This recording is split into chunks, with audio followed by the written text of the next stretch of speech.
A single scroll curls into ash, and an entire world of thought vanishes. This is the haunting echo of the Library of Alexandria, the greatest mystery of lost knowledge in human history. By the end of this story, you will understand not just how a library died, but why its ghost still shapes our deepest fears about forgetting. We will walk through its echoing halls when they were filled with every idea the ancient world possessed, and trace the tangled path of its disappearance across 500 years of fire, war, and silence. What does it truly mean when the foundation of a civilization turns to dust? That ambition was born from a very specific moment in time, in a city that was itself a brand new invention. After the death of Alexander the Great, his vast empire fractured. One of his generals, a man named Ptolemy, seized control of Egypt. He did not want to just rule an ancient kingdom. He wanted to build a new intellectual capital for the world. This was Ptolemy I, called Soter, the Savior. He founded the city of Alexandria on the Mediterranean coast, and he and his son, Ptolemy II, called Philadelphus, had a vision that went far beyond palaces and monuments. They wanted to build a mind. Their dream was staggeringly simple and impossibly vast: to gather every single book in the known world, every scroll of history, every poem, every treatise on medicine, astronomy, and philosophy from Greece, Egypt, Persia, India, and beyond. They envisioned a universal library, a complete archive of human thought. In the chaotic, competitive world of the Hellenistic kingdoms that followed Alexander, knowledge was the ultimate currency of power and prestige. Alexandria, with its towering lighthouse and bustling port welcoming ships from 3 continents, was the perfect place for this grand experiment. It was a melting pot of cultures, a brand new city without the old traditions, ready to define itself by the future. To shape this vision, Ptolemy I turned to an exiled Athenian philosopher and statesman named Demetrius of Phalerum. It was Demetrius who reportedly first proposed the idea of a library connected to a temple of the Muses, a Mouseion, which gives us our word museum. He advised the king on a systematic, almost aggressive plan for acquisition. The goal was not passive collection, but active conquest of knowledge. Every ship that docked in Alexandria's harbor was searched. Any scrolls found on board were confiscated, copied by the library's scribes in beautiful new editions, and then, according to many accounts, the copies were given back to the owners while the originals stayed forever in the library's vaults. They sent agents abroad with vast sums of money to purchase entire collections. It was a cultural arms race, and the Ptolemies were determined to win, to make Alexandria the undeniable brain of the world. This was not merely a quiet place for scholars. It was a monumental declaration, a statement that the future of human understanding would be curated and protected right here. But this library was never meant to be a silent tomb for books. It was the beating heart of a living, breathing institution called the Mouseion, the Temple of the Muses. Think of it not as a library with some attached scholars, but as the world's first true research university. The Ptolemies did not just collect scrolls, they collected minds. They invited the greatest thinkers of the age to live and work within the Mouseion's grounds, offering them a salary, free meals, and perhaps most importantly, freedom from the daily grind.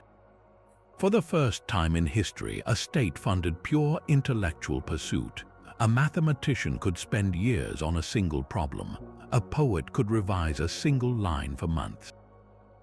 A physician could dissect and observe without worrying about his next patient. This created an environment of unprecedented collaboration and competition.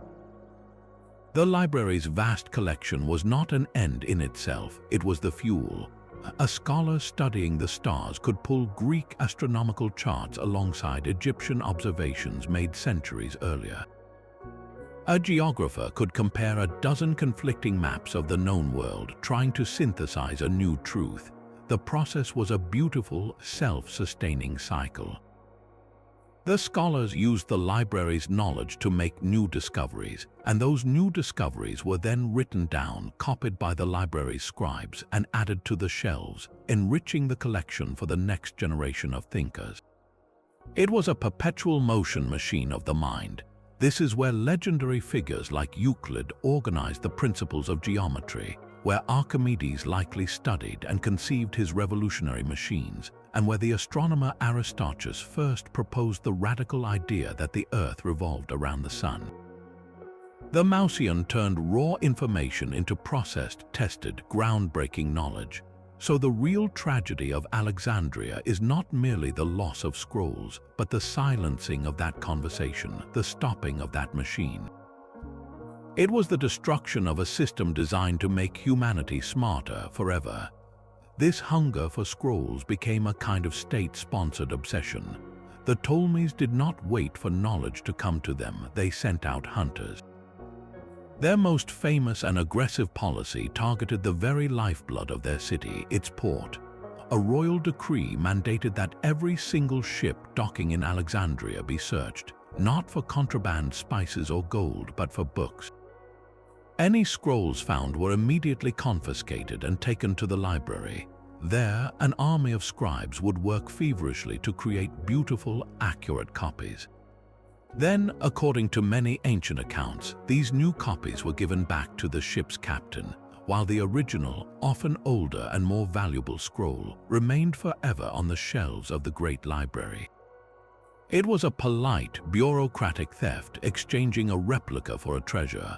But even this systematic plunder of Mediterranean trade was not enough. For the most prized texts, they employed more direct and some might say dishonest tactics. One famous story involves the Athenian government, which guarded the official, authoritative copies of the great Greek playwrights like Aeschylus, Sophocles, and Euripides. These were the definitive texts, the master copies from which all others were derived. The Ptolemies asked to borrow them, offering an enormous deposit of 15 talents of silver, a colossal fortune, as a guarantee for their safe return. Athens, needing the money, agreed. The scrolls arrived in Alexandria, were copied with exquisite care, and then the Ptolemies made a calculated decision. They sent the copies back to Athens, kept the priceless originals, and willingly forfeited the entire silver deposit. They had, in effect, purchased the foundational texts of Greek drama at an astronomical price and considered it a bargain. This was not collection, it was intellectual conquest. Every scroll was a territory claimed, every shelf a new frontier in their campaign to centralize all human understanding in one place. The library was built not just with ink and papyrus, but with cunning, wealth, and an unwavering belief that the ends justified the means. What did such ruthlessness create? A collection of legendary, almost mythical scale. The sheer scale of their ambition forces a single, haunting question. Just how much knowledge did they actually gather? The ancient world itself could not agree on an answer, and the numbers they left us span a dizzying range. The Roman philosopher Seneca, writing centuries after the library's prime, reported a loss of 40,000 scrolls in a single fire. But another Roman writer, Aulus Gellius, claimed the collection held 700,000 volumes. Later Arabic scholars, looking back with a mix of awe and legend, spoke of millions. To understand this confusion, we must first understand what they were counting. A scroll was not a modern book. It was a single, continuous roll of papyrus, typically holding the text of what we would consider one chapter or a single play. Homer's epic poem, the Iliad, for example, would fill many scrolls. So a library holding 700,000 scrolls might contain only tens of thousands of complete works, but that was still a staggering, unprecedented assembly of text. Every number we have comes filtered through time, exaggeration, and the human tendency to mythologize greatness. Later writers often conflated the main library with a smaller, secondary collection housed in a temple of Serapis across the city. Some counts may have included duplicate copies made for preservation or circulation. The true figure is, and likely always will be, lost to us, but perhaps pinning down a precise number misses the point entirely. For the Ptolemies and for history, the library's size was not a statistic, it was a symbol. Its goal was completeness, to possess every book in the world. Whether it held 400,000 or 700,000 scrolls, it stood as a physical declaration that such a thing was even possible. The power was in the attempt, in the creation of an institution whose very purpose was to have no limits. That symbolic size, the dream of all knowledge, is what burned brightest, and its loss is what echoes so profoundly through time. The real mystery is not how many scrolls were on the shelves, but what happened to the world that believed it could build such a shelf. The hunger to collect every book meant looking far beyond the familiar shores of Greek thought. One of the library's most ambitious and enduring projects began not with a philosopher or a poet, but with a letter, a request from a king to a high priest in Jerusalem. Ptolemy II, Philadelphus, wanted the laws of the Jewish people for his library. He did not just want a copy, however, he wanted them translated into Greek.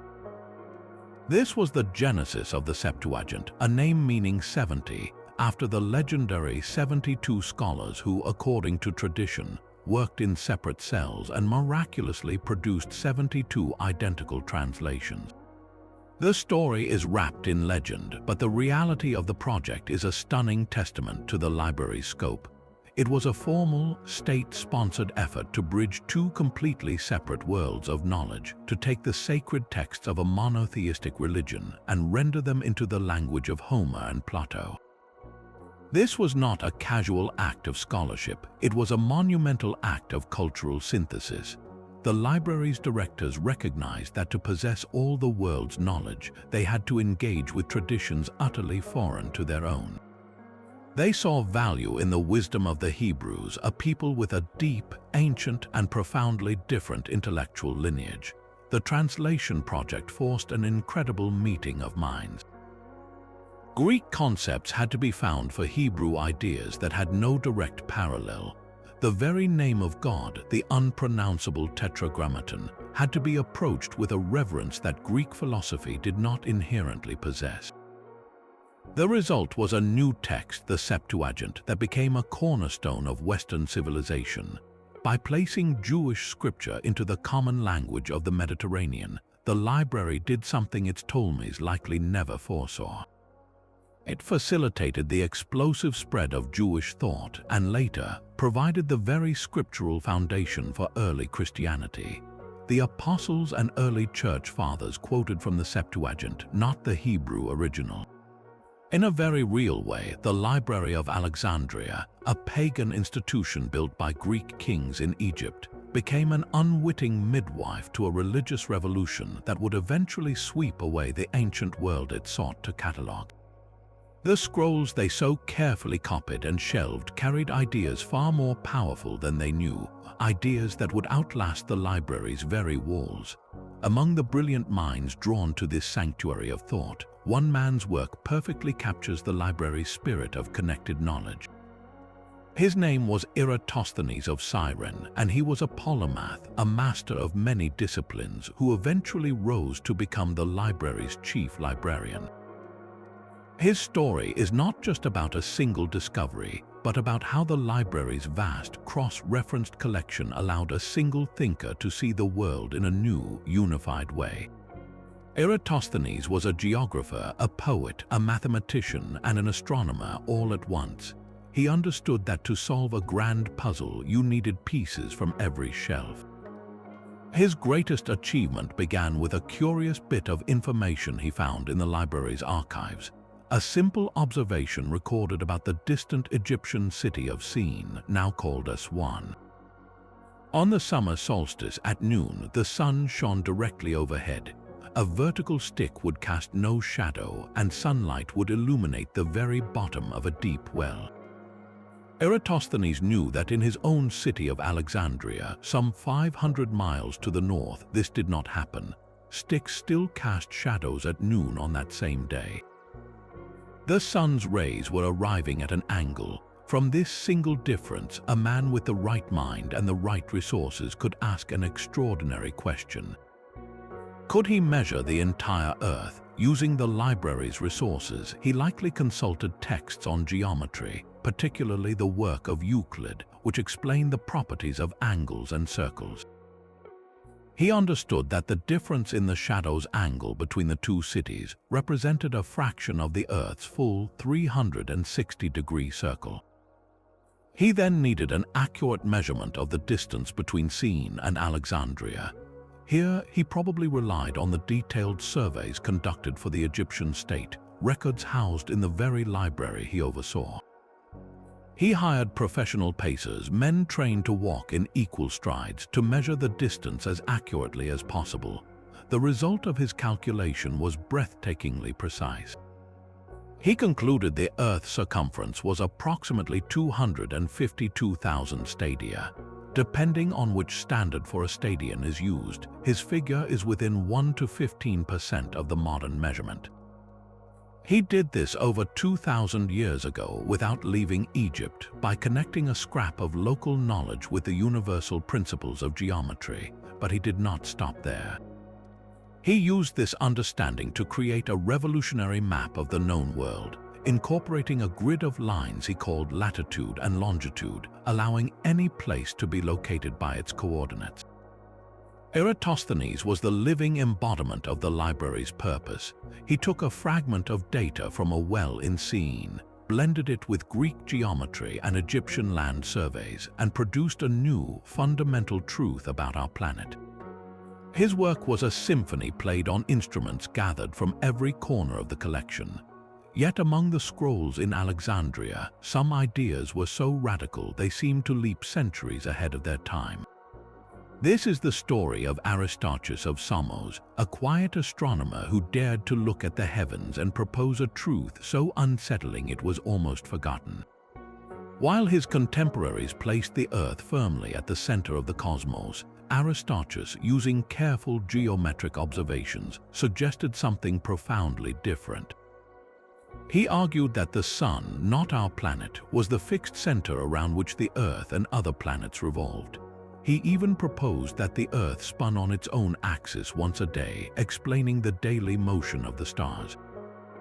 This was the heliocentric model, the very same conceptual leap that would make Nicolaus Copernicus famous over 1700 years later. Aristarchus' lone surviving work is not about this revolutionary idea, but a brilliant treatise on the sizes and distances of the Sun and Moon. In it, he used the geometry of triangles during a lunar eclipse to calculate, with remarkable logic though limited data, that the Sun was vastly larger than the Earth and much farther away. If a tiny Earth orbited a giant Sun, the cosmic math suddenly made more sense. But his heliocentric theory was rejected, not through malice, but through the weight of common sense and the authority of giants like Aristotle. How could we not feel the Earth moving beneath our feet? Why do the stars not appear to shift if we are racing around the Sun? Without the precise instruments to detect such subtle shifts, the idea remained a brilliant but unproven hypothesis, a whisper of a future truth, preserved on a library scroll that would one day turn to dust. While Aristarchus gazed outward and reimagined the entire cosmic order, another genius in the Mouseion focused on mapping the precise mechanics of the sky itself. Hipparchus of Nicaea, who worked in Alexandria and later on the island of Rhodes, is often called the greatest astronomical observer of the ancient world. His mind was a meticulous instrument, and his legacy is one of breathtaking precision. He compiled the first comprehensive star catalogue, listing the positions and brightness of over 850 stars with unprecedented accuracy. But to make these measurements, he needed new tools of thought. Confronted with the complex circular motions of celestial bodies, Hipparchus essentially invented trigonometry. He needed a way to calculate the relationships between the sides and angles of triangles, not on Earth but in the vast dome of the sky. He constructed the first known table of chords, a precursor to our modern sine and cosine functions, turning abstract planetary paths into solvable mathematical problems. His most famous discovery came from comparing his own observations with those made by astronomers from Babylon and earlier Greece, records he would have found in the library's archives. He noticed that the position of the stars had shifted slightly from the older charts. From this tiny discrepancy, he deduced the phenomenon of the precession of the equinoxes, the slow, gradual wobble of Earth's axis over a cycle of 26,000 years. This was a discovery of staggering insight, revealing a cosmic clockwork of immense, slow-turning cycles.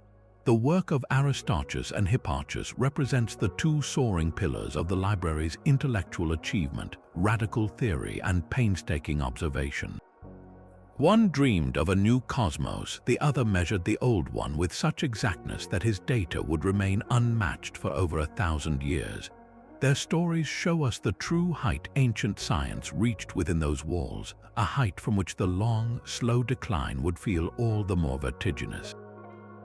Yet the library's pursuit of truth was not confined to the stars or the shape of the Earth.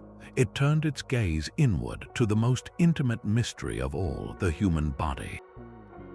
This was the domain of Herophilus of Chalcedon, a physician whose work required a courage that still feels unsettling today.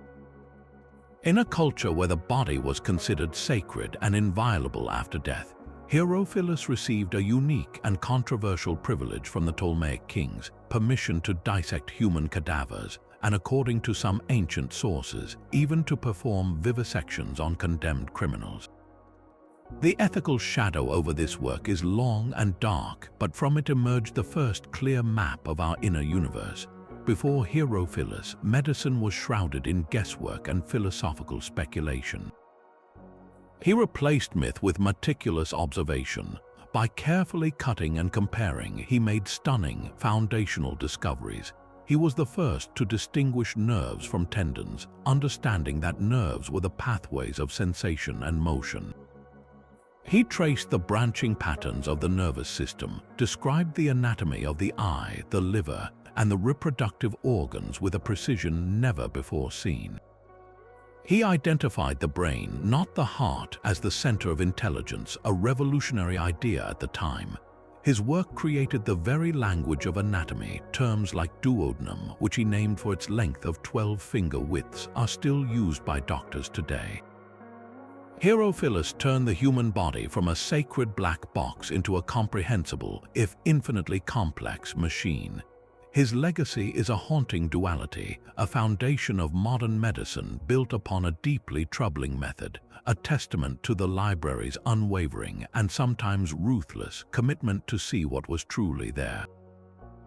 While Herophilus was charting the physical body, another mind in the Mouseion was mapping the abstract body of thought itself. Euclid of Alexandria, whose life is shrouded in as much legend as fact, performed a different kind of dissection, not of flesh but of logic. His monumental work, The Elements, is not a book of new discoveries but a breathtaking act of intellectual architecture. Euclid gathered all the geometric knowledge of his predecessors, the theorems of Thales and Pythagoras, the work of countless unnamed geometers, and he did something no one had done before. He organized it into a single, flawless, logical system. He began with a handful of self-evident truths. Simple statements like a straight line can be drawn between any 2 points. These were his axioms, the unshakable foundation.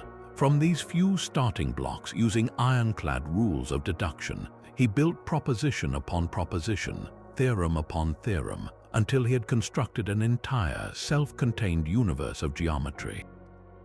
Every new truth was proven solely by the truths that came before it. You could open the Elements at any page and trace the logic of its statement back, step by inevitable step, to those first simple axioms. It was a pyramid of pure reason, and its influence is almost impossible to overstate. For over 2,000 years, the Elements was the definitive textbook of mathematics, the model for logical reasoning itself.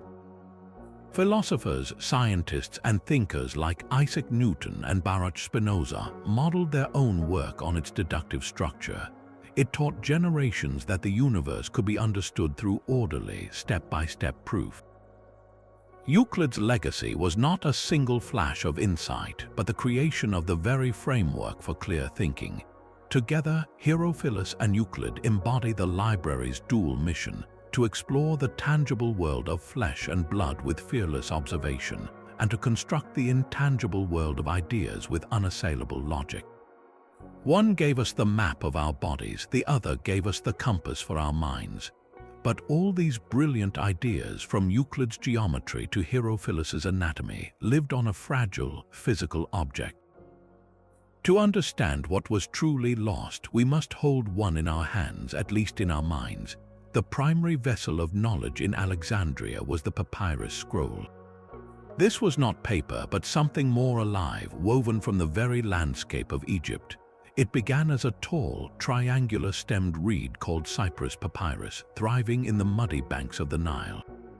Harvesters would cut the reeds, and skilled artisans would peel away the green outer rind to reveal the soft, white pith within. This pith was then sliced into thin, vertical strips. The magic happened in the layering. One set of strips was laid side by side on a damp board, and a second set was carefully placed directly on top, perpendicular to the first. The natural sap of the plant acted as a glue. The sheet was pressed, hammered, dried in the sun, and finally polished smooth with a stone or a piece of ivory. The result was a single sheet of papyrus, strong yet flexible, with a slightly textured surface perfect for writing. To make a scroll, scribes would paste these sheets together, edge to edge, sometimes creating rolls over 30 feet long. The writing itself was a meticulous craft. A scribe would sit with his scroll unrolled across his lap or on a sloping desk, a pot of ink at his side. The ink was typically a carbon black made from soot mixed with gum and water. He would use a reed pen, chewing the end to separate the fibers into a fine brush-like point.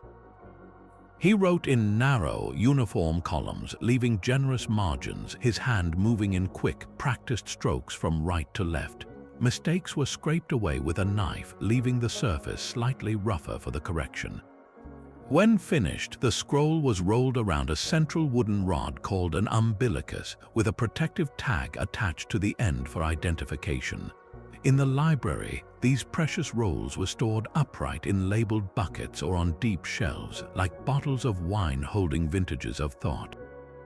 But here was the profound daily challenge of this ancient technology. A scroll had no page numbers, no index, no table of contents. To find a specific passage, you could not simply flip to a chapter.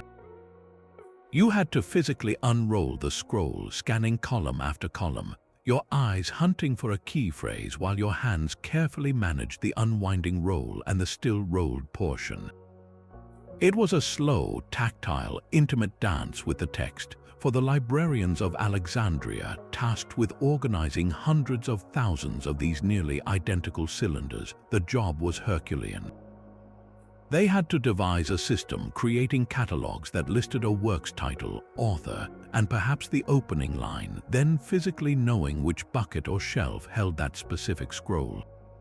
Their genius was not just in collecting the world's knowledge, but in building a mind capable of finding it again within a silent, rolling forest of papyrus. But collecting the world's knowledge was only half the battle. The true challenge began once the scrolls arrived, a flood of papyrus from every corner of the earth. How do you find a single poem, a specific medical treatise, or a particular historical account in a silent mountain of nearly identical rolls? This was the monumental task that fell to the library's first head librarians, and their solution was a quiet revolution in the architecture of thought.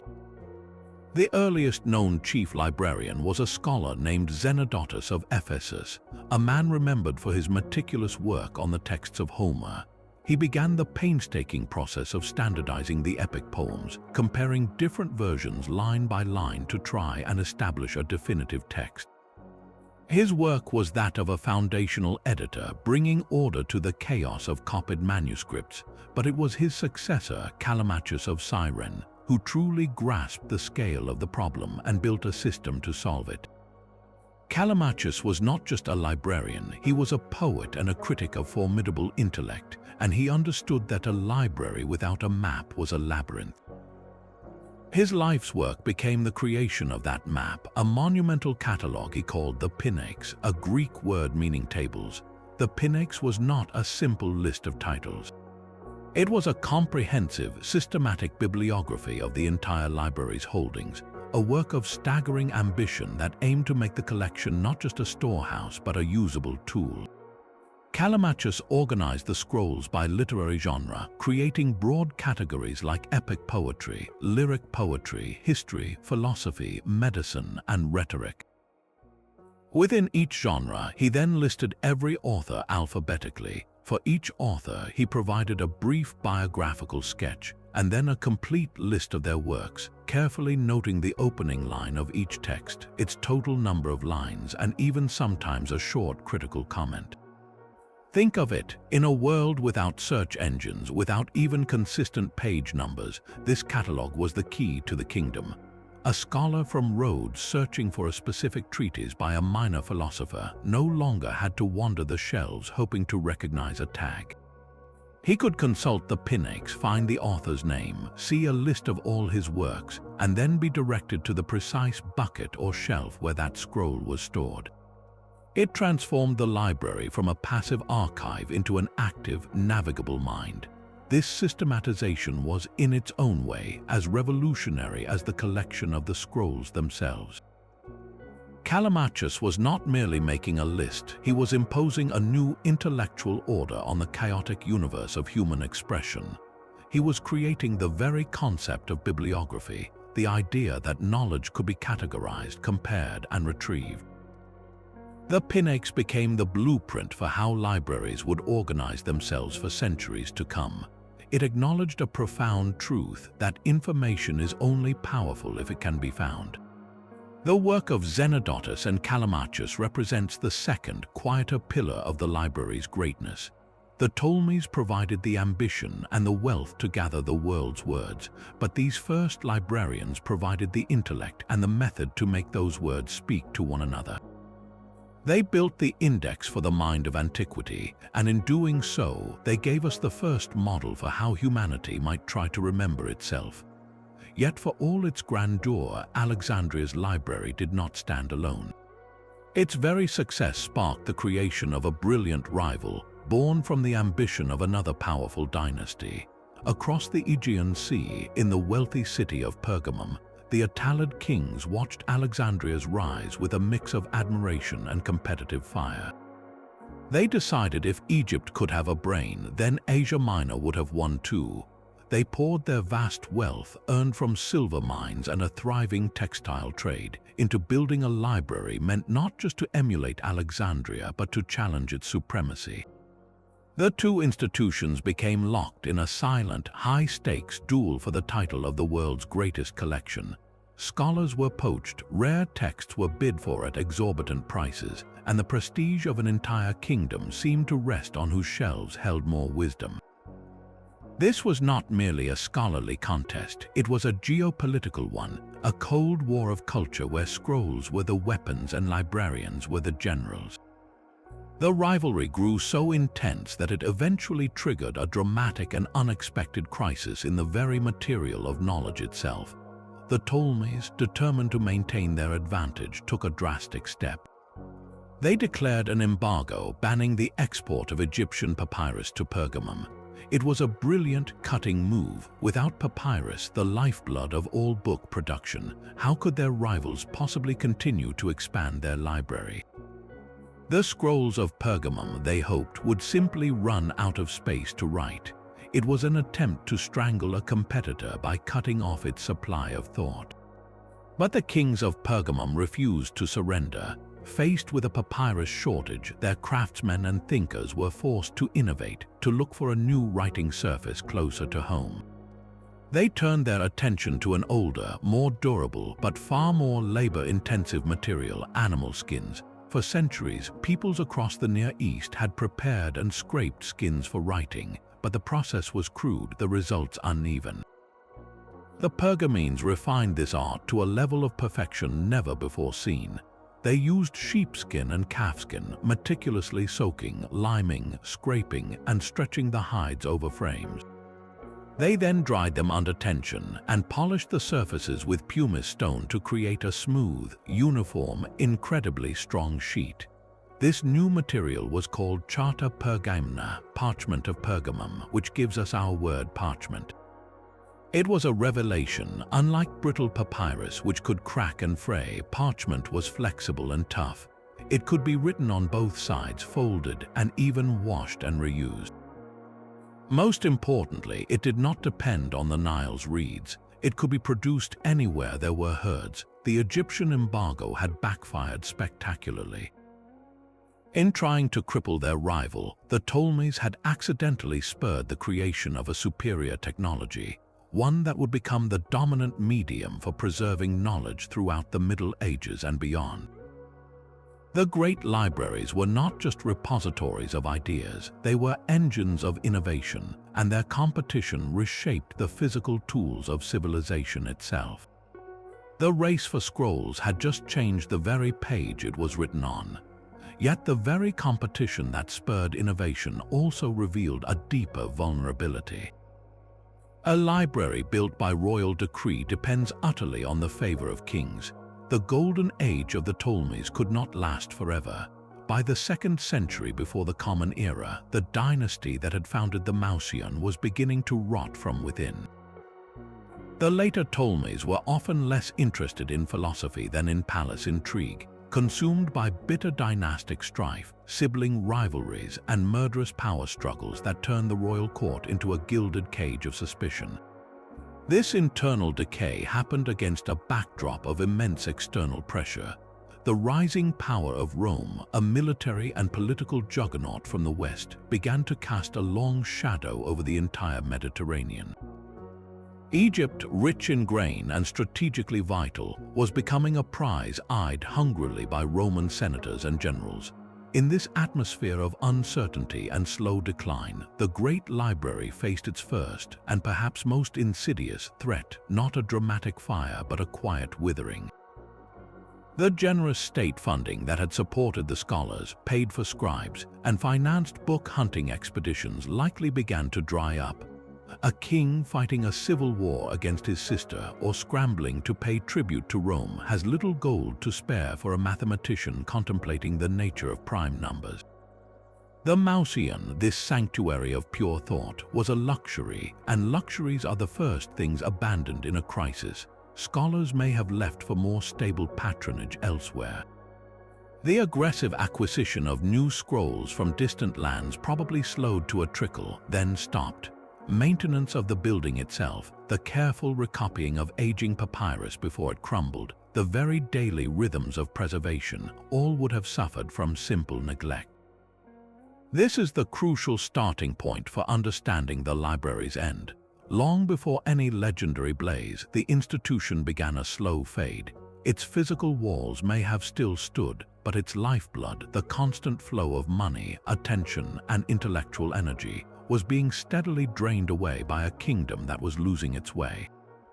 The greatest danger to a library is not always a sudden catastrophe, but a slow forgetting, a turning away of the royal face. When the protectors become preoccupied, the treasure is left unguarded, not from malice but from apathy. And into that space of neglect, the first real disaster would finally step. The first true flame to lick at the world's knowledge came not from a barbarian horde, but from a calculated act of war by one of history's most brilliant generals. In the year 48 before the Common Era, the Roman civil war between Julius Caesar and his rival Pompey reached a boiling point in Alexandria. Pompey, fleeing Caesar's legions, had sought refuge in Egypt, only to be treacherously murdered by the advisors of the young King Ptolemy XIII. When Caesar arrived in pursuit, he found a city in chaos, the boy king and his sister Cleopatra locked in their own vicious struggle for the throne. Caesar, with only a small force, found himself besieged within the royal palace quarter by the Egyptian army. His position was desperate, cut off from reinforcement by sea. In a bold and ruthless move to deny the enemy any advantage, Caesar ordered his men to set fire to the Egyptian fleet anchored in the harbor and to any other ships that might be used against him. The ancient sources agree the fire was devastating, but then the stories diverge on a crucial, heartbreaking detail. The Roman historian Seneca, writing about a century later, states bluntly that 40,000 scrolls were burned in the conflagration. The Greek historian Plutarch, writing even later, says the fire spread from the docks and destroyed the great library itself. Later Roman writers like Cassius Dio repeat this claim. It paints a powerful, tragic image, the great Caesar, a man of letters himself, inadvertently destroying the greatest collection of letters ever assembled. But we must look closer at the geography and the earlier, more contemporary accounts. A closer reading suggests a more complex, though still deeply damaging, truth. The main library complex, the Mouseion, was not on the waterfront. It was inland, connected to the royal palaces where Caesar himself was headquartered. It is highly unlikely he would have set a fire that threatened his own fortified position. The fire almost certainly ravaged the port district, a dense warren of warehouses and dockside storehouses. And here lies the probable loss. Many scholars believe the library used these waterfront warehouses as overflow storage, a sort of daughter library or massive depot for the less frequently accessed parts of the collection, duplicates, or newly arrived scrolls awaiting processing. The loss of 40,000 scrolls from a warehouse is no less a cultural catastrophe than a loss from the main building. It represents a massive chunk of the archive, perhaps whole categories of knowledge, gone in a single night of military necessity. So the fire of Caesar was likely not the death of the library, but a grievous, disfiguring wound. It marked the moment the outside world, in the form of Rome's brutal politics, violently intruded upon the sanctuary of thought. The slow fade of royal neglect had now been punctuated by the unmistakable smell of smoke. The smell of smoke from Caesar's fire never truly left Alexandria. Over the next 3 centuries, the city and its wounded library passed fully into the hands of Rome. The emperors who now ruled from a distant capital were a fickle bunch when it came to the old Mouseion. Some, like the scholarly Claudius, added a new wing. Others saw it as a curious relic, a tourist attraction for visiting dignitaries, but not the vital heart of a living empire. The library's fate was now tied to the fortunes of a single neighborhood, the Bruchion. This was Alexandria's royal quarter, a sprawling complex of palaces, temples, and gardens perched on a peninsula overlooking the harbor. It was here that the great library had been built, and here it remained, a jewel in a district that symbolized Ptolemaic power. But as Rome's own empire began to shudder in the 3rd century, that very location would seal its fate. The Mediterranean world entered a period of profound crisis. Emperors rose and fell with dizzying speed, assassinated by their own troops. Economies collapsed, borders crumbled, and a terrible plague swept through the population. In this age of chaos, Alexandria, as one of the empire's greatest cities, became a prize fought over by rival armies. And in the year 272, a cataclysmic battle arrived at its gates. The Roman Emperor Aurelian, a brilliant soldier known as the restorer of the world, was determined to crush a formidable rebellion. The rebel was Queen Zenobia of Palmyra, who had carved out her own empire from Egypt to Asia Minor. Alexandria, crucial for its grain, had sided with Zenobia. Aurelian marched on the city to take it back. What followed was not a simple siege, but a brutal, street-by-street battle to reclaim the Bruchion district, which had been fortified by Zenobia's forces. Ancient sources describe the fighting as exceptionally fierce, with heavy losses on both sides. When the dust settled, Aurelian was victorious, but the Bruchion was left in ruins. The historian Ammianus Marcellinus, writing a century later, states plainly that the district was largely destroyed during this war. He describes it in his own time as a desolate place. We must picture the scene, the palace quarter, once the glittering center of Ptolemaic and then Roman authority, reduced to rubble and scorched stone. Temples, colonnades, and the very buildings that housed the Mouseion and the main library collection would have been directly in the path of this storm of iron and fire. This was not an accidental blaze in a warehouse, but the systematic destruction of an entire city district in a full-scale military assault. If the library's physical structure still stood in any meaningful way after centuries of neglect, Aurelian's War likely shattered it. The scrolls themselves, those fragile cylinders of papyrus, would have been obliterated, looted for their precious cases, or simply used as kindling by soldiers camped in the ruins. The Bruchion was never fully rebuilt to its former glory. The heart of the city shifted away from the ravaged peninsula. So, by the late 270s, the Great Library as a functioning institution was almost certainly gone. Its home was a broken shell, its collections scattered or burned, its scholars long since fled. The fire of Caesar had been a warning shot. Aurelian's War was the demolition. Yet, even in this silence, whispers of the collection persisted, hidden in a most unexpected place. The ruins of the Bruchion were a monument to a world already passing. Yet for over a century after Aurelian's soldiers departed, the idea of the library, its spirit of collected wisdom, refused to die completely. It found a last refuge not in the royal quarter, but across town in the imposing temple of Serapis, the Serapeum. This massive complex, with its grand colonnades and famed statue of the god, had long housed a secondary collection of scrolls, a daughter library that may have grown as the main one faded. By the late 4th century, this temple had become the last great bastion of pagan philosophy and tradition in a city that was now overwhelmingly Christian. And it was here that the final, definitive blow would fall, delivered not by a soldier but by a bishop. His name was Theophilus, Patriarch of Alexandria, and in the year 391, he received the permission of the Roman Emperor Theodosius I to destroy all pagan temples in the city. The order was part of a sweeping imperial campaign to cement Christianity as the sole religion of the empire, extinguishing the old gods. Theophilus set his sights on the greatest prize, the Serapeum. What followed was not a quiet dismantling, but a violent, public dismantling of a worldview. A Christian mob, likely encouraged by the bishop, stormed the temple complex. They toppled the colossal statue of Serapis, hacking it apart and dragging the fragments through the streets to be burned. They systematically destroyed the altars and sacred images.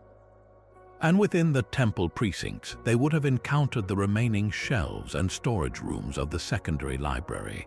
The scrolls, those physical vessels of pagan science, philosophy, and poetry, were seen not as neutral knowledge but as arsenals of a defeated ideology. They were looted, torn apart, and burned. The philosopher Eunapius records that many of the remaining pagan scholars were murdered, their bodies desecrated.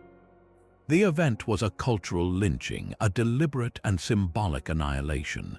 It is crucial, however, to separate the powerful symbolism from the historical reality of the Great Library itself. By the year 391, the original library of the Mouseion in the Bruchion had almost certainly been a ghost for over a century, its structure rubble, its core collection lost to war and decay. Theophilus did not destroy the Great Library. What he destroyed was its last echo, the final institutional stronghold of the classical pagan intellectual tradition in Alexandria. He erased the last place where that old conversation might still have been heard. So the story of the library's end is not one fire, but a series of extinguishments.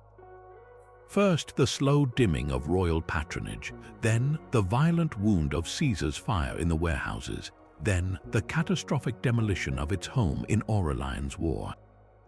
And finally, the deliberate silencing of its last remaining voice in the Serapeum by Theophilus. It was death by 1,000 cuts, a fading over 500 years where the light of collective knowledge grew steadily weaker, until one day someone realized the Great Hall was simply dark and had been for a very long time. Yet the library's ghost needed a final villain, a single moment of catastrophic blame to make the story complete. Centuries after the last scroll turned to dust, a new character entered the legend, the Arab general Amr ibn al-As. The story is dramatic and simple, and it has echoed for generations. In the year 642, after conquering Alexandria for the new Islamic Caliphate, Amr is said to have written to the Caliph Umar for instructions on what to do with the great library. Umar reportedly replied, "If those books are in accordance with the Quran, we have no need of them, and if they are opposed to the Quran, destroy them." And so, the tale concludes, the scrolls were used as fuel to heat the city's bathhouses for 6 months, a final, total incineration. This narrative provides a clean, fiery end, a satisfying villain for a tragedy. But history is rarely so neat. When we trace this story back to its source, it evaporates into myth. The earliest account of this event does not come from the 7th century, not from the 8th or 9th. It appears suddenly in the writings of a Syrian Christian scholar named Bar-Hebrius, writing in the 13th century, over 600 years after the alleged event. That is a gap of centuries, a silence longer than the entire history of the United States. No contemporary Arab chronicler of the conquest mentions it. No Byzantine source weeping over the loss of the city records it. Even the detailed histories written by early Muslim scholars who meticulously documented the events of the conquest are completely silent on the destruction of any library. Why would a story invented so long after the fact take such powerful hold? The answer lies in the political and religious landscape of the 13th century. Bar-Hebrius was writing during the Crusades, a time of profound and violent conflict between Christian and Muslim powers. His story served a powerful polemical purpose, painting the Muslim conquerors of centuries past as barbaric destroyers of classical knowledge, a useful piece of propaganda in a holy war. It created a perfect symbolic villain for a Christian audience, while also subtly criticizing the Arab rulers of his own time. The myth persisted because it fit a convenient narrative, a clash of civilizations where one side cherished wisdom and the other burned it. But the archaeological and historical record of the 7th century tells a different, quieter story. When Amr ibn al-As took Alexandria, the great library buildings in the Brutian had been ruins for over 350 years. The Serapeum's collection had been scattered 250 years before his arrival. There was no great library left to burn. The bathhouses of Alexandria were heated by wood and straw, not by precious, inefficient papyrus, which would have produced more smoke than heat. The entire story collapses under the weight of its own anachronism, so we are left with a profound irony. The most famous story of the library's destruction is almost certainly a fiction, a piece of medieval political theater that has outlasted the truth. It endures because we crave clear endings and identifiable villains in our histories. The slow, complex death by neglect, fire, war, and religious shift is messy and unsatisfying. A single order from a caliph, a 6-month bonfire, that is a story we can hold in our hands and condemn. Letting go of this myth is not about absolving any civilization, but about respecting the complexity of history. The library was not murdered in a single act of barbarism. It faded in the long, twilight struggle of an ancient world transforming itself, a loss made all the more tragic by its slow, preventable, and utterly human unraveling. So the greatest loss was not a bonfire of books, but the slow, chilling silence that followed. The real catastrophe was the death of the system itself. Think of the library not as a vault, but as a garden. The scrolls were the flowers, beautiful but ephemeral. The Ptolemies' wealth, the librarians' cataloging, the scholars' debates, and the scribes' busy pens. These were the sunlight, the water, the fertile soil, and the careful gardeners. For centuries, this ecosystem thrived. Then, one by one, its vital supports were removed. The royal funding evaporated. The scholars, with no salaries, drifted away to other cities, other patrons. The scribes stopped their meticulous work of copying aging texts onto fresh papyrus or parchment. The great machine of acquisition, the ships searched in the harbor, the agents sent abroad, all ground to a halt. This is the true scope of the loss. A scroll in the ancient world had a lifespan. Papyrus is fragile, vulnerable to damp, to insects, to the simple wear of being unrolled and re-rolled. Without an active, funded institution to continuously recopy texts, they would naturally decay within a few centuries. The knowledge contained within them didn't vanish in a dramatic blaze. It faded line by line as the very material it was written on turned to dust from neglect. The loss was a compound fracture of tradition. When the scholars dispersed, they took with them not just their own minds, but the living practice of their disciplines. A master geometer might have fled to Rome or Antioch, but without the library's comprehensive collection to reference, without students to teach in the same methodical way, his specialized knowledge became a solitary flame, easily extinguished at his death. The chain of teaching was broken. The most advanced mathematical techniques, the nuanced critiques of literature, the precise astronomical observations, these are not things you can simply rediscover by looking at the stars again. They are refined languages of thought passed from teacher to student, built upon generations of prior work. When the teachers left Alexandria and that prior work crumbled on the shelves, the language itself began to be forgotten. Consider the work of someone like Hipparchus with his star catalogue and his theory of the precession of the equinoxes. That data represented a lifetime of observation. For it to be useful, it needed to be copied, updated, and compared with new observations made by later astronomers. When the institution that housed his work ceased to function, his catalogue became a static monument, not a living tool. A later astronomer might find a single copy in a private collection, but without the context of the library's other resources or a community debating its meaning, its full significance could be lost.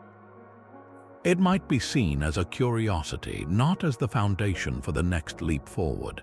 This is the slow death of knowledge, not deletion, but obsolescence through isolation. So when we ask what was lost, we must look beyond the imaginary mountains of ash. We lost the continuity. We lost the guarantee that a discovery made in one generation would be the starting point for the next. We lost the organized, collaborative, state-supported pursuit of understanding for its own sake. The tragedy of Alexandria is the tragedy of the interrupted conversation.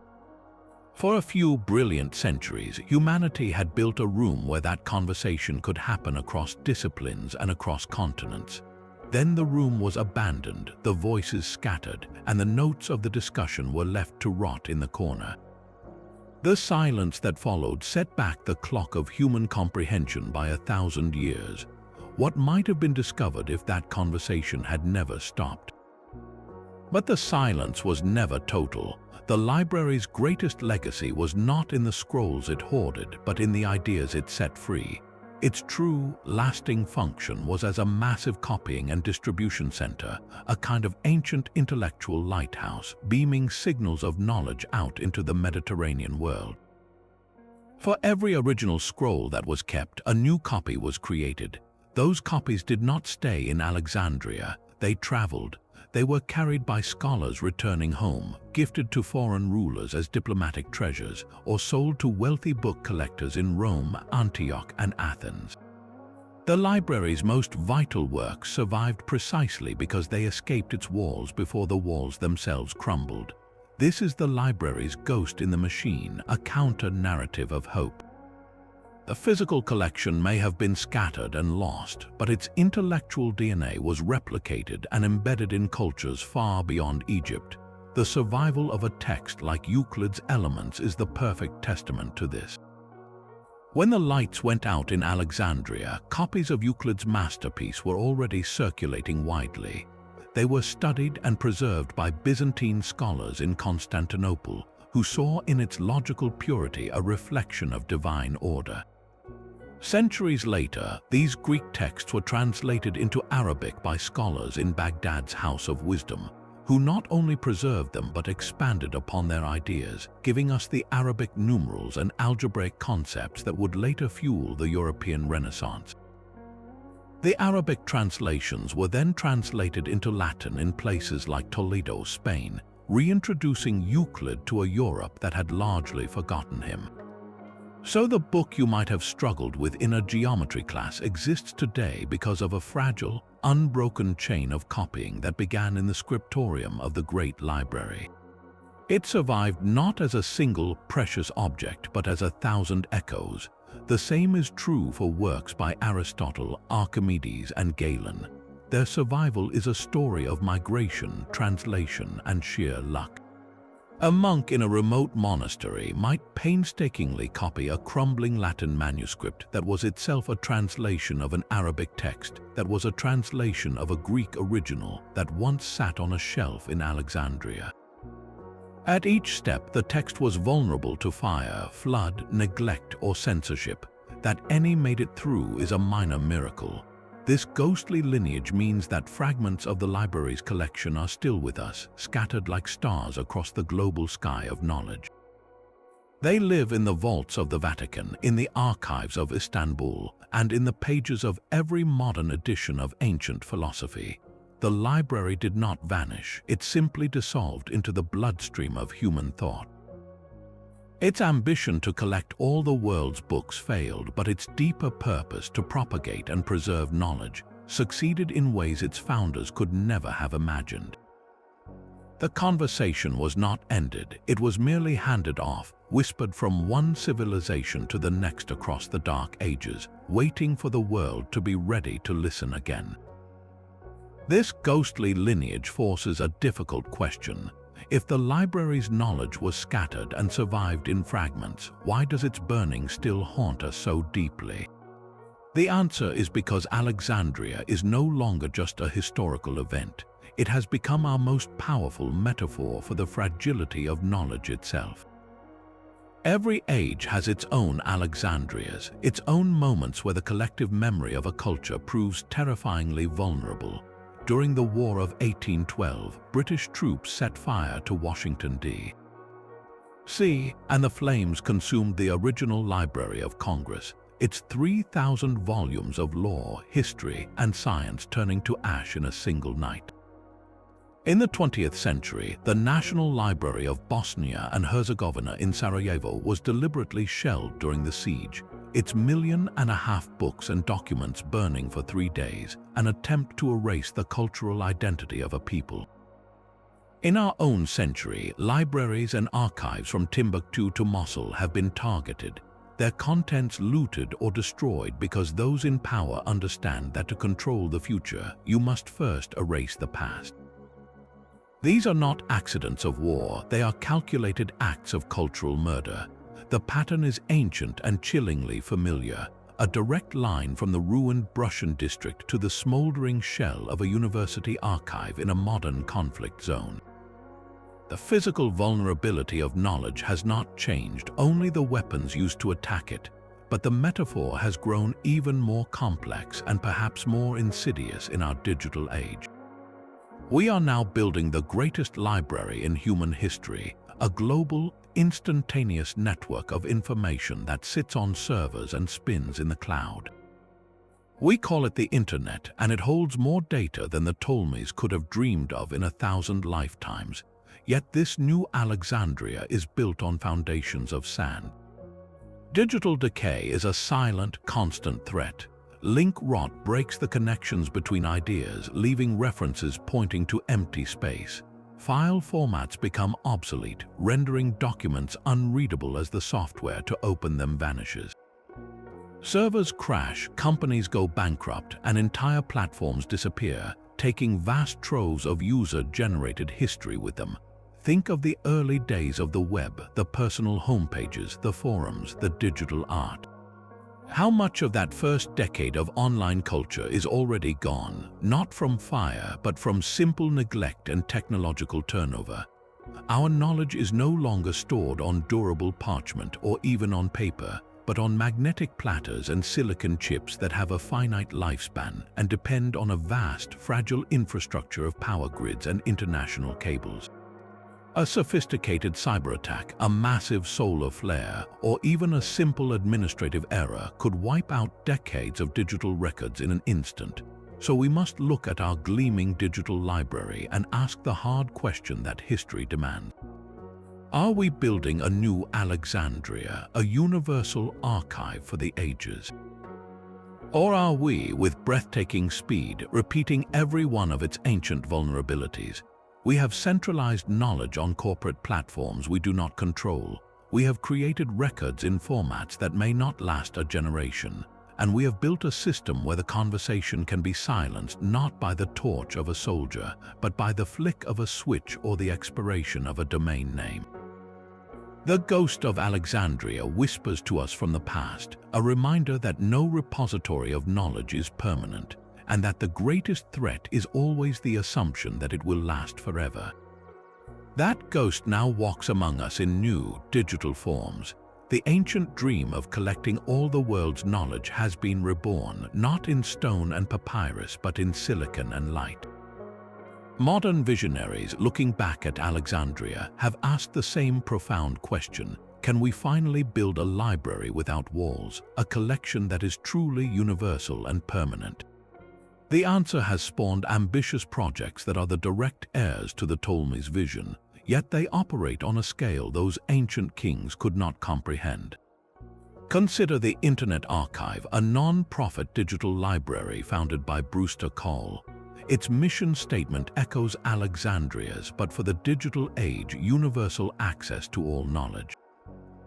It does not just collect books, it attempts to archive the entire Internet itself, using software called the Wayback Machine to take snapshots of web pages, preserving them as they change and disappear. It has digitized millions of books, recorded television news, saved software, and captured the ephemeral culture of video games. It is a bulwark against digital decay, a deliberate effort to prevent our new Alexandrian fire, the silent vanishing of online content. Then there is the monumental effort of Google Books, which set out to scan every single book in the world's major libraries. Its method is a modern, automated version of the Ptolemies' harbor searches. Instead of agents boarding ships, robotic scanners gently turn pages, digitizing text at a speed that would have stunned the scribes of the Mouseion. The ambition is identical: to create a complete, searchable corpus of published human thought. And we cannot forget Wikipedia, the people's library. It is the ultimate realization of the collaborative spirit the Mouseion fostered but democratized. Instead of a salaried elite, it is built by millions of volunteers worldwide, constantly writing, editing, and debating to create a living, constantly updated encyclopedia. Its goal is to give every person on the planet free access to the sum of all human knowledge, a phrase that would have felt perfectly at home in ancient Alexandria. These are not mere websites, they are institutions in the Alexandrian tradition, driven by that same restless, beautiful hunger to gather, organize, and share everything we know. The parallels are deep and telling.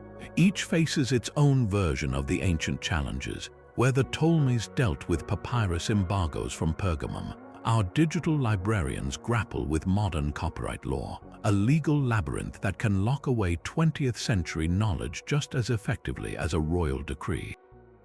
The fight to make books accessible, to argue for fair use, is today's cultural arms race. And where the librarians of old feared fire and worms, our greatest fear is bit rot and format obsolescence. Preserving a digital file is not a one-time act. It is a perpetual, costly commitment of migrating data to new systems, emulating old software, and maintaining the infrastructure that keeps the lights on in the server farms. A corrupted hard drive is our scroll crumbling to dust, yet the contrasts are just as profound. The ancient library was exclusive, a center for an elite class of scholars funded by a king. Our new libraries are built on ideals of radical openness and access. The Internet Archive and Wikipedia are free, Google Books, while a corporate project, provides searchable snippets to all. The collection is no longer locked in one physical location vulnerable to a single army's march. It is mirrored on servers around the globe. This is the dream of Alexandria, perfected and liberated from geography. But this very openness creates new vulnerabilities. These digital libraries depend on the goodwill of donors, the policies of corporations, and the stability of an open internet. They can be sued, blocked, or defunded. The centralization of knowledge on a few private platforms echoes the Ptolemaic monopoly in unsettling ways. We have traded the fragility of papyrus for the fragility of legal agreements and electrical grids. So we stand at a remarkable moment, watching the ancient dream flicker back to life on our screens. We are building a library larger than the Ptolemies ever imagined, yet we are relearning their oldest lesson, that preserving knowledge is not a one-time achievement, but a never-ending, vigilant act of love against the relentless tide of time and forgetting. The search for its stones has proven as elusive as the recovery of its scrolls. For centuries, archaeologists and historians have combed Alexandria, hoping to find the physical footprint of the great library to stand in the very room where Eratosthenes calculated the earth. The quest, however, has been a lesson in profound frustration. The primary reason is one of simple, brutal geography. The library was built in the Mouseion, the royal quarter that jutted into the Mediterranean. This was the district utterly devastated by Emperor Aurelian's war in the 270s, then slowly buried under centuries of rubble, reconstruction, and rising sea levels. The heart of ancient Alexandria now lies directly beneath the dense, modern metropolis, a living city of millions. Excavating there is not like digging in the open desert at Giza. It means navigating sewers, foundations, and crowded streets, an expensive and politically complex undertaking. You cannot simply peel back a neighborhood to look for ancient lecture halls. So the library's physical remains, if any survived the initial destruction, are entombed under concrete and daily life, likely forever out of reach. This has not stopped hopeful speculation. Over the years, various teams have announced possible discoveries: a series of lecture halls near the modern harbor, a cache of scroll niches in a villa.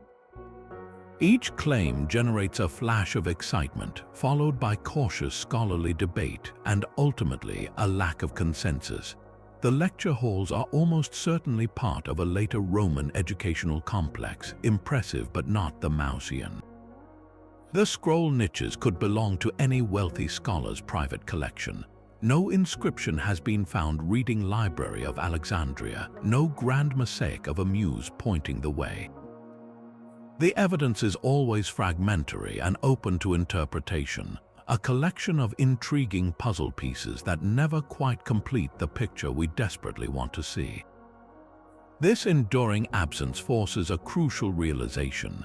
The legacy of the Library of Alexandria is not architectural, it is intellectual. We will never walk its colonnades or touch its shelves. Its true monument was never made of limestone or marble.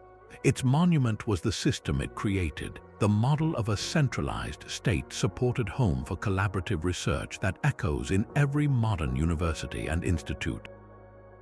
Its monument is the very idea that knowledge should be gathered, catalogued, and made accessible, an idea that drives our libraries and digital archives today. The stones are gone, but the blueprint survived. We search for its walls because we crave a tangible connection to that brilliance, a place to point to and say, "Here, it happened here." But perhaps the library's most fitting tribute is that we do not need its stones to feel its absence, or to be inspired by its colossal, imperfect human dream. The ground may be silent, but the idea it nurtured still speaks. Perhaps the most compelling reason the library's ghost still walks among us is because it represents a paradise lost for the curious mind. It is the ultimate what-if of history. We are a species that yearns for completion, for answers, and the idea that a single building once held all of them is intoxicating. Think of the questions that keep scientists and historians awake at night. The gaps in our ancient timelines, the lost plays of Sophocles, the missing books of Livy's history, the complete works of thinkers whose names we do not even know. The Library of Alexandria symbolizes the tantalizing possibility that those answers existed, that the puzzle was once complete, and that we are now left sifting through the fragments. It is the intellectual equivalent of a sunken continent, a place where every mystery of the ancient world might have been solved, if only we could dive down and retrieve the scrolls. This loss feels personal to anyone who has ever fallen down a research rabbit hole, hitting a dead end where a source is cited but no longer exists. The library is that dead end magnified to a cosmic scale. It is the vanished key to a locked door, and we cannot stop wondering what was on the other side. Beyond personal curiosity, the story serves as a profound cautionary tale about the fragility of civilization itself. We like to believe that progress is a straight line, that knowledge once gained is permanently secured. The library's long, slow fade tells a different, more unsettling truth. It shows that the pillars of a sophisticated society, its art, its science, its collective memory, are not monuments but delicate ecosystems. They require constant care, stable funding, political peace, and a society that values them. Remove just one of those supports and the entire structure can begin to crumble. The library's end was not a meteor strike from nowhere. It was a failure of maintenance, a series of human choices, from distracted kings to warring emperors to ideological zealots. It whispers that our own gleaming towers of data and learning are not immune. They too depend on fragile grids, social stability, and a continued commitment to preservation. The library forces us to ask, what are we neglecting today that future generations will mourn as a catastrophic loss? It holds up a mirror to our own civilization and asks how sturdy the glass really is. Ultimately, the Library of Alexandria endures because it is a blank canvas.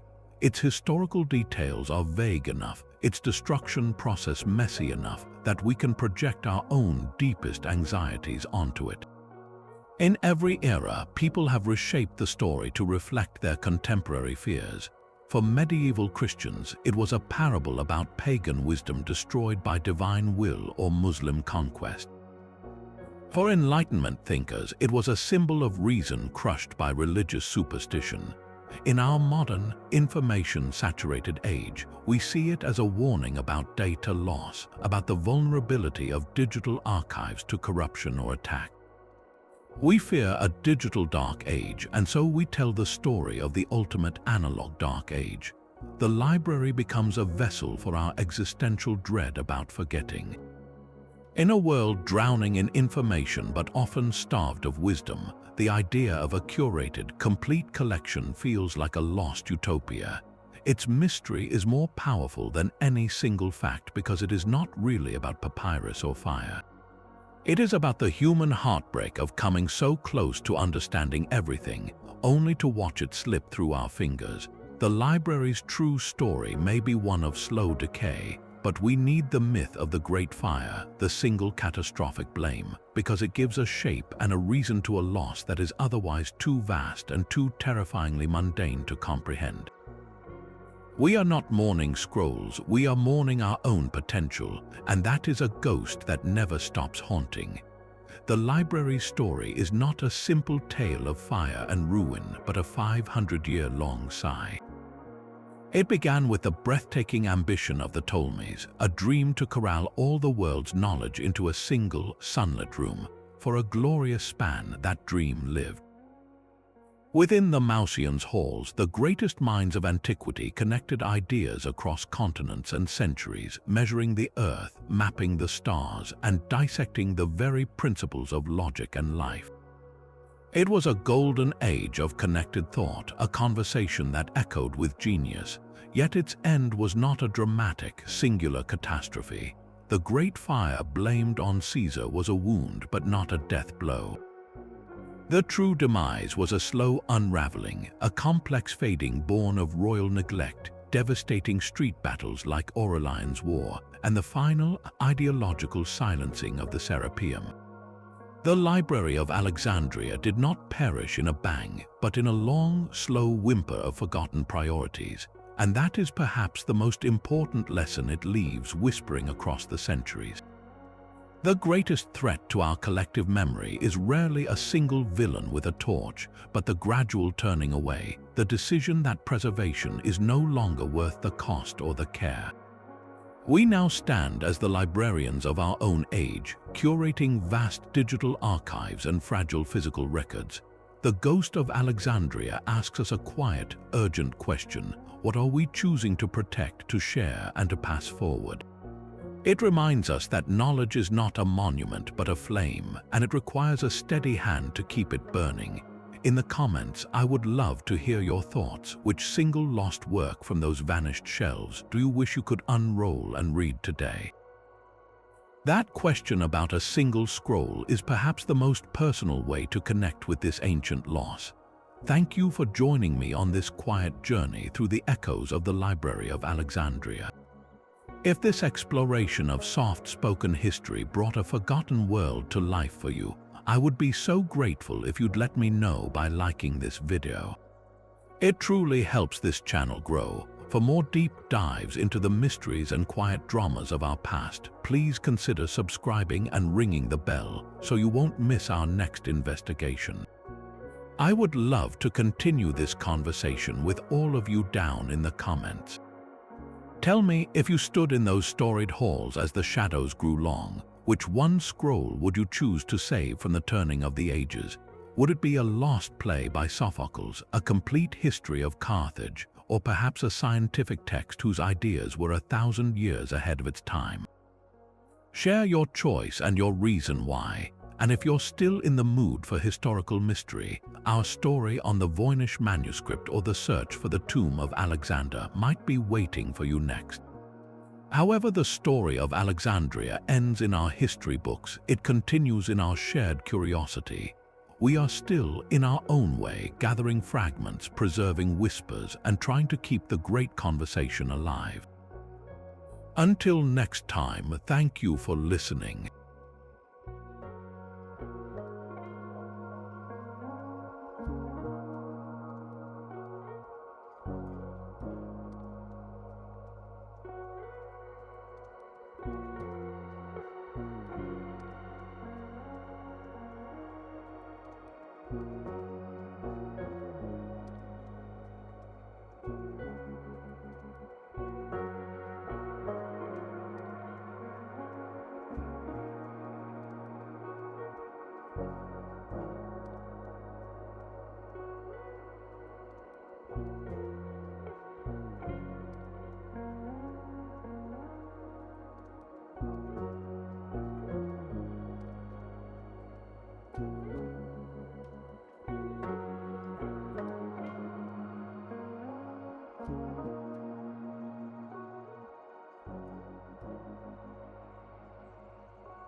you.